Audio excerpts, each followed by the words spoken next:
চিকেনটা তো সবসময় একই স্টাইলে রান্না করা হয়। আজকে চিকেনের একটা ডিফারেন্ট রেসিপি আপনাদের সাথে শেয়ার করব। চিকেন রান্নার সময় ঝাল বা কালার আসার জন্য আমি কোনো মরিচের গুঁড়া বা হলুদের গুঁড়া ইউজ করব না আজকে। সেজন্য আমি এখানে নিয়ে নিয়েছি ধনেপাতা। ধনেপাতাটা আমি ব্লেন্ড করে নেব। তারপর সাথে নিয়ে নিয়েছি কাঁচামরিচ। কাঁচামরিচটাকেও আমি খুব ভালো করে ব্লেন্ড করে নেব। আর আমি টমেটো সসটা বানিয়ে নেব। টমেটোটা জাস্ট আমি একটু ব্লেন্ড করে নিয়েছি খুব সুন্দর করে, একদম টমেটো জুস করে নিয়েছি। চিকেনটাকে আমি এভাবে করে পিস করে কেটে নিয়েছি, আপনাদের সুবিধার্থে আমি একটু দেখিয়ে নিয়েছি। পেঁয়াজটাকে এখানে আমি একটু কিউব কিউব করে কেটে নিয়েছি।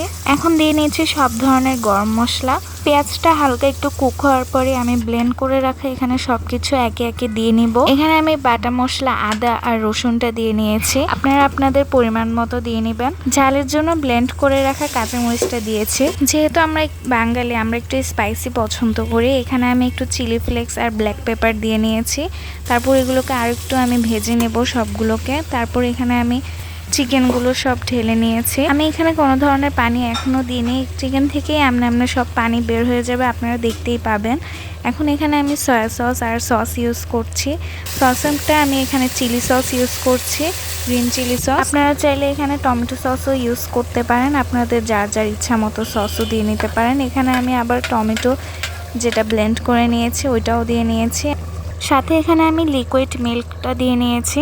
লিকুইড মিল্কটা দেওয়ার পর এটার ফ্লেভারটা আরও বেশ ভালোই এসেছে। এখন এগুলোকে আমি ঢাকনা দিয়ে দমে রেখে দিব। কিছুটা জিরা গুঁড়োও দিয়ে নিয়েছি। সবগুলোকে এখন খুব সুন্দর করে মিশিয়ে নিব।